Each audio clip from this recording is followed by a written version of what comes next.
মাছটা সুন্দর করে মেখে নেব। প্রথমে হলুদ দিয়ে দিলাম, তারপরে একটু ধনিয়ার গুঁড়া, স্বাদ মতো লবণ। মাছটা সুন্দর করে মেখে নেব।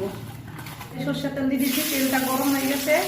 মাছটা এখন সুন্দর করে ভেজে নেব। প্রচুর তেল উঠছে মাছটা, আমি সুন্দর করে ভেজে তুলে নিয়েছি। ফোড়নে দিয়ে দেবো। প্রথমে দিয়ে দেবো আমি সাদা জিরা আর একটা তেজপাতা, জিরা আর ধনে বাটা। জিরা ধনে বাটাটা আমার ভাজা ভাজা হয়ে গেছে। স্বাদ মতো পরিমাণ মতো লবণ, কাঁচা লঙ্কা আদা ছিঁড়া করে রেখেছি, জল দিয়ে সুন্দর করে কষিয়ে নেব। ঠিক আছে, কেটে রাখা লাউগুলো আমি দিয়ে দিলাম, সুন্দর করে কষিয়ে নেব।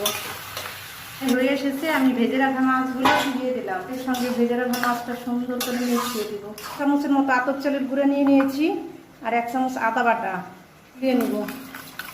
তরকারির মধ্যে এইটা দিয়ে দেবো। এই তরকারির সঙ্গে সুন্দর করে মিশিয়ে দেবো। মাছ দিয়ে লাউ তরকারিটা রান্না আমার একদম